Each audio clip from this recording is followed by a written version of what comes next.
Hello, my name is Brandon Butera, a senior here at Jesuit. And I'm Earl Johnson, a very proud member of the class of 2013. I came to Jesuit 4 years ago as a new ninth grader after graduating as valedictorian from Lake Hassel School in Slidell. My father, my grandfather, my uncle, my two brothers, and many of my cousins all graduated from Jesuit. So my ticket to attend Jesuit was pretty much punched from way before I was even born. Then something amazing happened. I was born, and I immediately began my preparation for Jesuit. When I came here, I tested out of the ninth grade classes and entered the accelerated honors track. I now serve as Secretary of the Student Council, Treasurer of the Columbian Squires, and Treasurer of the National Honor Society. I am also a member of the cross-country team and the track team.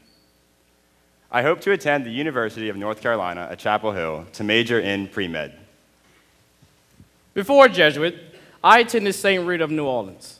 And I can remember as an 8th grader how excited I was to figure out what high school I would go to that would not only give me a challenge, but make me feel at home. I was familiar with Jesuit because my principal, Sister Annette, sent me and 2 other of my friends to a summer program here called Operation Upgrade. The 3 of us applied, and we were all accepted. But no sooner had I got my acceptance letter, disaster hit. My family's finances, which was never good, took a turn for the worse. And it probably meant I would have to leave Jesuit at the end of my freshman year. But the school stepped in. I was already on financial assistance, but the school increased that assistance to allow me to stay here to finish my career. What happened next kind of took me away. A few of my teammates on the football team, Jacob Landrew, Timothy Dwyer, Jermaine Bizu, and others, started a drive to assist me and my family to raise money. The money will be going towards my tuition. The school stepping in was great, but seeing the care and the concern my classmates had for me, who I only knew for a couple of months, just blew me away. I then knew I chose the right school. When I came here 4 years ago, I was a bit nervous and unsure. I was commuting from the North Shore every day, and I was the only student coming from my Lake Hassel class. I didn't know anybody. But after a few weeks, I met a lot of welcoming guys, and my fears started to subside. By the beginning of sophomore year, I had become very close with a group of friends, mainly due to my involvement in cross-country. But it was not only the students here who helped bring me into the community. The teachers here really do care about the students.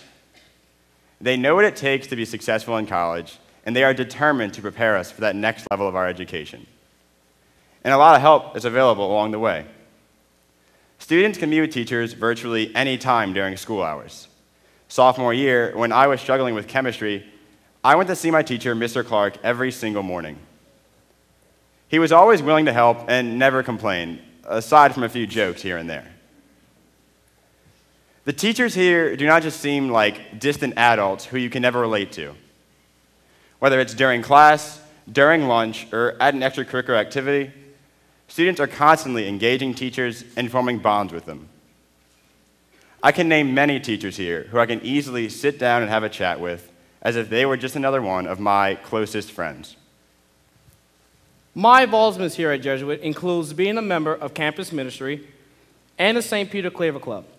The St. Peter Claver Club is an organization that accepts all races, backgrounds, and social classes that is dedicated to bring diversity here to the Jesuit community. There's one big event this year that the St. Peter Claver Club is proud to be part of, and that is the 50th anniversary of the integration of Jesuit High School. But my next main involvement here at Jesuit is being a member of the varsity football team, which took a turn for the worse at the beginning of the year against Holy Cross, where I tore my ACL. The injury made me shift focus a bit, especially to my studies.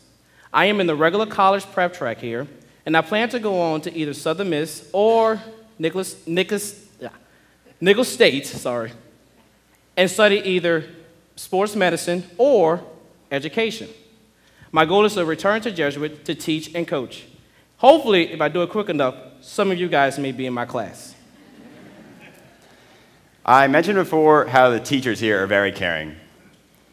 This concern for the other person is a hallmark trait of Jesuit education. When I was in 5th grade and my brother was shaking cans for the poor at grocery stores for the Colombian squires, I didn't really get what it was all about. I knew we were helping people, but I didn't see the deeper meaning. For me, service went from being a thing that I did every once in a while on the weekends to being a primary aspect of my life. Jesuit offers many, many opportunities to serve the greater community here, and there are many different ways to serve. For example, every junior puts in at least 100 hours of service to those who are less fortunate than us. This past summer, I went up to the Appalachian Mountains to a small elderly community in Fries, Virginia. I, along with some fellow classmates, helped build up the community there for those people who could not do it by themselves. We really made a difference, and in doing so, formed inseparable bonds with each other. This is one of the greatest experiences of my life. Back home, perhaps the greatest event of service we do here is the Thanksgiving drive. This is only a couple weeks away from today.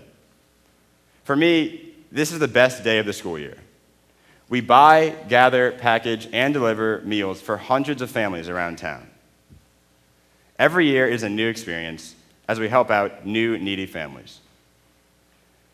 We don't fulfill our motto, men for others, simply so that we can feel good about what we do. As you will hear our principal, Mr. Mike Jambluka, say in a few minutes, we are striving not to be best in the world. We are striving to be best for the world. We do this service because it is the right thing to do, not so that we can brag and say that we did it. We only have so many opportunities to return the service and care we get throughout our lives. And at Jesuit, we seize these opportunities. So much of what I learned here did not take place in a classroom. It happened while I was fixing a roof in Virginia. Or it happened when I was delivering a basket of food to a needy family. Or maybe it happened when I just smiled at someone who needed a smile. This has been the most valuable lesson I have taken from my time here. We live to serve, and we do it AMDG, for the greater glory of God. We support each other here at Jesuit. We show the support by going to football games, basketball games, soccer games, and other sporting events. We show the support by going to band concerts and plays. We show the support by answering the call to help, for instance, being a tour guide for open house, or a big brother to a new Blue Jay. We show the support by getting to know each and every one of our new Blue Jays, by simply asking, good morning, how was your day? How are your grades? How are your teachers? This is how the class of 2010 treated Brandon and me when we were new Blue Jays. This is how our senior class, the class of 2013, is doing to our underclassmen. And this is how the class of 2014, the senior class next year, will treat you if you decide to become a Blue Jay. I experienced this firsthand. I was a big brother this year to a new pre-freshman from Florida, Tanner Treske. I can remember the day when he told me how thankful and glad he was that I welcomed him with open arms, showed him around the school, and made him feel comfortable here at Jesuit. You have a big decision to make. If you decide to take the test here and is fortunate enough to receive a Dear Blue Jay letter, you'll be welcome and part of a school that will forever change your life and transform you into the man God has called you to be. Thank you. And good luck with your decision.